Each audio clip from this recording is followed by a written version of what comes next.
هالو، يلا بينا نعمل أسهل وأحلى لوك سواريه ممكن تعمله. هنقسمه لثلاث مراحل بس. أول مرحلة هي مرحلة البيز، هنعمل فيها الفاونديشن والكونسيلر والباودر والحواجب. تاني مرحلة هي مرحلة العين، هنعمل فيها الاي شادو والايلاينر واللاشز. وآخر مرحلة هي الفاينل تاتشز، هنعمل فيها البرونزر البلاشر الهايلايتر والفاينل تاتشز كلها. كملوا للآخر عشان تشوفوا الفاينل لوك، وهتلاقوا تيبس كتير قوي هتعجبكم throughout الفيديو. ولو عجبكم الفيديو ما تنسوش تعملوا لايك وشير وسبسكرايب لو بتتفرجوا على اليوتيوب، ولايك وفولو لو بتتفرجوا على الفيسبوك. ويلا بينا. اول مرحله في لوك السواريه زي ما قلنا هي البيز. هنبدا نرطب وشنا، وبعد كده نحط برايمر، بعد كده نحط فاونديشن يكون لون بشرتنا، اقرب حاجه نلاقيها لون بشرتنا، ما يبقاش فاتح قوي وما يبقاش غامق قوي. هندمج بقى ده كله كويس قوي بالسبونج، وخدوا وقتكم كويس قوي في البلندنج عشان يطلع مظبوط. بعد كده لو عندنا مناطق غامقة في وشنا نبدأ نحط عليها كونسيلر أغمق درجة واحدة بس مننا علشان نعمل لها كوركشن، زي المناطق اللي حوالين البق أو تحت العين. وممكن برضو لو حد عنده آثار حبوب زي كده وعايز يغطيها شوية أكتر يستخدم نفس التكنيك. ونعمل له بلندنج كله بالسبونج، ونستخدم لاير خفيفة قوي. بعد كده هنستخدم كونسيلر افتح مننا حاجة بسيطة قوي، درجة او نص درجة، ونحطه على نفس الاماكن اللي حطينا عليها الكونسيلر الغامق. لو ما عندناش كونسيلر غامق على فكرة ممكن نستخدم فاونديشن يبقى اغمق مننا، اي حاجة تدي كوركشن كده للسكن.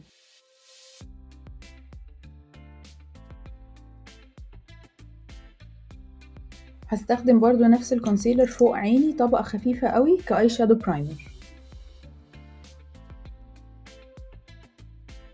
لو في حاجة حسينا ان هي عايزة تتغطى اكتر ممكن نحط عليها لاير خفيفة كمان من الكونسيلر. برضو هستخدم الكونسيلر في الأماكن اللي أنا عايزة أفتحها، أعمل لها برايتنينج شوية. عادة هتبقى هنا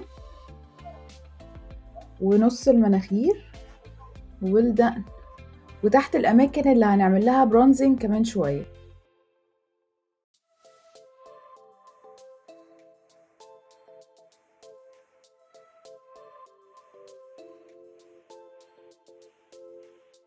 أهم حاجة ممكن نعملها للبيز إن هو يبقى بلندد كويس قوي، ولازم السبونج تكون مبلولة ومعصورة كويس قبل ما نبدأ نعمل بيها أي حاجة. قبل الباودر بقى هنرش رشة كده من السبراي المثبت بتاعنا، وهنعمله بلندنج مع الفاونديشن.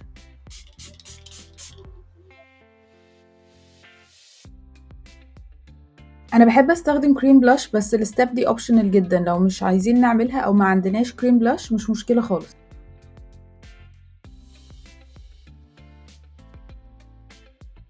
دلوقتي هناخد اللوز باودر بتاعنا، وانا بحب قوي اخده على باف واعمل له بلندنج كده الاول على ايدي، لما بدفيه بيعمل ايفكت ناعم اكتر. هنبص فوق وندمج كل الكريسز اللي موجودة قبل ما نحط الباودر عليها.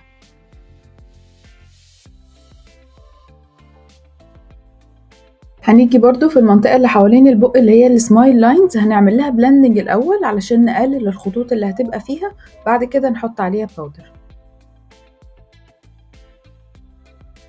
آخر خطوة في البيز هي الحواجب، وأنا بعتبرها جزء من البيز لأن بشوف إن الوش ما ينفعش من غير حواجب. هنبدأ إن احنا نسرح حواجبنا لفوق، ونمشي على الخط اللي تحت بحيث إن احنا نساوي كل الفراغات اللي تحت.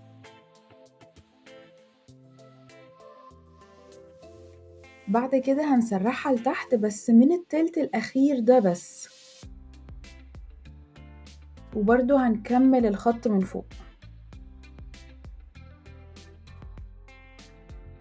بعد كده هنسرح الحواجب عادي لفوق، ونعمل بلندنج لكل الباودرز اللي حطيناها دي، ونشوف هل في فراغات تانية عايزة تتملي ولا الدنيا كده كويسة. ومهم قوي يا جماعة الباودر اللي نستخدمه للحواجب ما يبقاش بني محمر، لا يبقى بني اللي هو جاي على رمادي، يبقى كول تون قوي.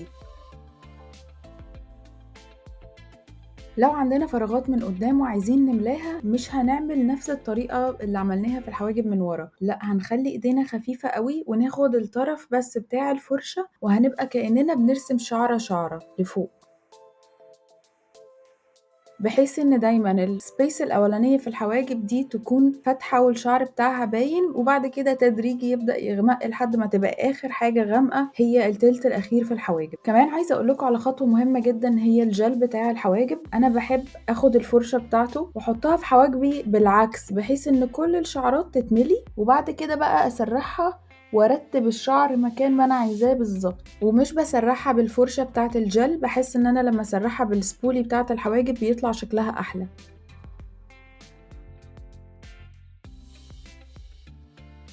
نروح لتاني مرحلة في لوك السواريه ده، وهي العيون. العين هنقسمها 3 حاجات: الاي شادو، وبعد كده الايلاينر او اي حاجة تبقى على اللاش لاين نفسه، واللاشز. اللوك اللي هنعمله النهارده ما فيهوش ايلاينر مسحوب، هنعمله بلندد بحيث ان هو شكله بيبقى اشيك شوية وبيبقى مختلف شوية عن المعتاد اللي احنا بنعمله ان هو يبقى ايلاينر بالقلم ومسحوب لفوق. اول حاجة هنعملها هنستخدم لون قريب شوية من لون الجفن بتاعنا على عينينا كلها، ده هيسهل لنا قوي البلندنج بتاع باقي الاي شادوز.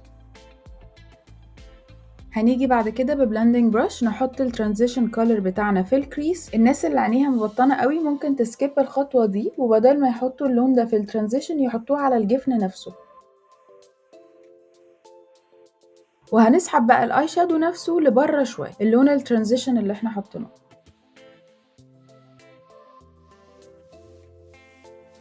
واهم حاجه واحنا بنحط الاي شادو ان ايدينا تبقى خفيفه اكتر مما تتخيلوا. هناخد نفس لون الترانزيشن ده على فرشه تانية ونحطه تحت العين. بعد كده هاجيب لون اسود او لون بني غامق قوي قوي وهحطه على اللاش لاين بالظبط في نفس المكان اللي عادة بنحط فيه الايلاينر.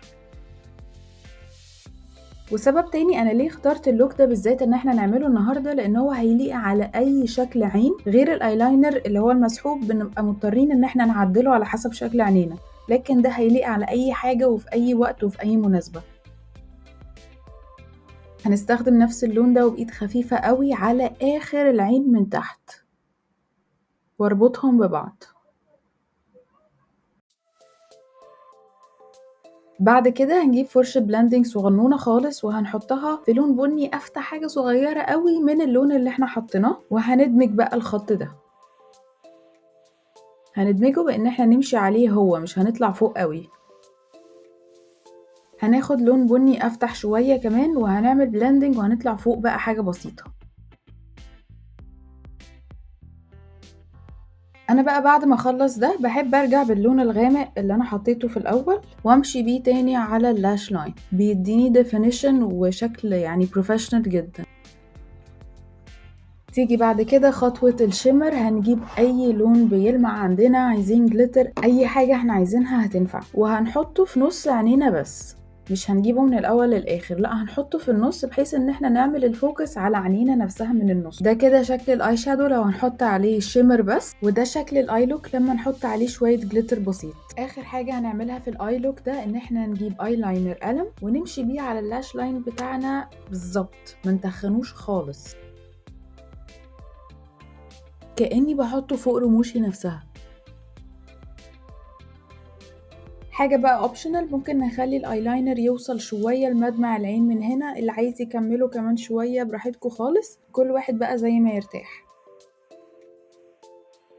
انا بحس مع الاي لوك ده بيبقى كفاية قوي لو وصلنا الايلاينر لمدمع العين. اخر حاجة في مرحلة العيون هي اللاشز. عايزين نختار حاجة ما تبقاش خفيفة قوي وما تبقاش تقيلة قوي بحيث ان هي تبقى لايقة على المناسبة. تالت واخر مرحلة هي مرحلة الفينش، هنحط بقى الفاينل تاتشز على شكل ايه، برونزر وبلاشر والليبستيك. انا حابة البرونزر يكون معمول كده بشكل عام وبلندد، ما يبقاش كونتور فيه خطوط قوي، بيطلع شكله اهدى شوية. وعايزين نختار برونزر ما يبقاش لونه غامق قوي وبعيد عن لون بشرتنا عشان ما يبقاش طالع شكله مادي كده ومش مدموج ولونه مش مناسب.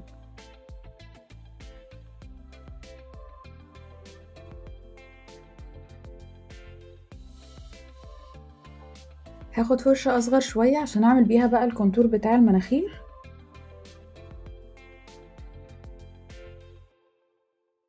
وزي ما انتوا شايفين كده اللون اللي انا مختاراه مش غامق قوي مش بعيد قوي عن لوني، بحيث ان هو يدينا الايفكت من غير ما يبقى شكله وحش كده وماضي. بعد كده بالنسبة للبلاشر عايزين نحط حاجة ترفع وشنا لفوق كده، فهنعمل ايه بقى، هنحط البلاشر من اول هنا من عند نص عينينا تقريبا لحد عند ودنا كده. لو احنا عايزين بقى نخلي وشنا مدور اكتر ممكن ساعتها نحطه على الابل اوف ذا تشيك او المنطقة دي بتاعة الخد.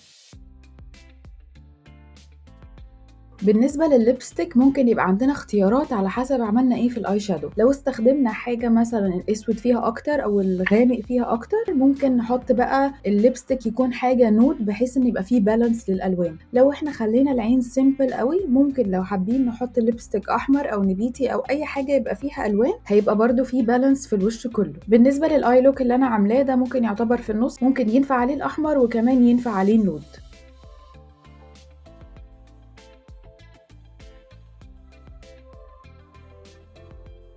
طبعا احنا ممكن نحط ليب جلوس لو عايزين، بس انا حاسه ان هو عاجبني كده فمش هحط المره دي ليب جلوس. هنحط السيتنج سبراي دلوقتي قبل ما نحط الماسكارا وقبل ما نحط الهايلايتر علشان الهايلايتر يطلع شكله اقوى والماسكارا ما تسحش من السبراي.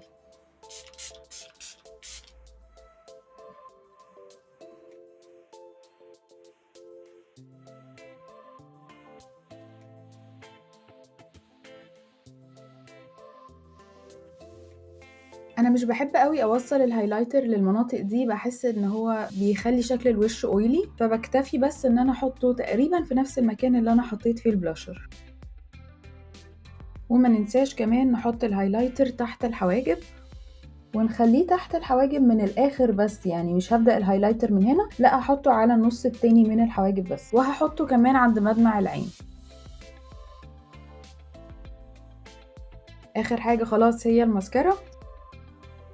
طبعا ممكن نحط كحل ابيض، ممكن نحط كحل نود، ممكن نحط كحل بني او اسود، اللوك ده يمشي معاه اي حاجة، فاللي تحسوا ان انتم متعودين عليه اعملوه. لو هنكون لابسين حاجة مفتوحة زي كده ممكن نحط هايلايتر على الكولر بونز من هنا وعلى كتفنا، هيبقى شكله لذيذ قوي. ممكن نتقل او نخفف الهايلايتر زي ما نحب. بس كده وبالسهولة دي نكون عملنا لوك سواريه تحفة مع اللبس، هيكمل كله على بعضه هيبقى شكله حلو قوي. ما تنسوش تعملوا لايك وشير وسبسكرايب لو انتوا على اليوتيوب، ولايك وفولو لو بتتفرجوا على الفيسبوك. اشوفكم على خير، باي.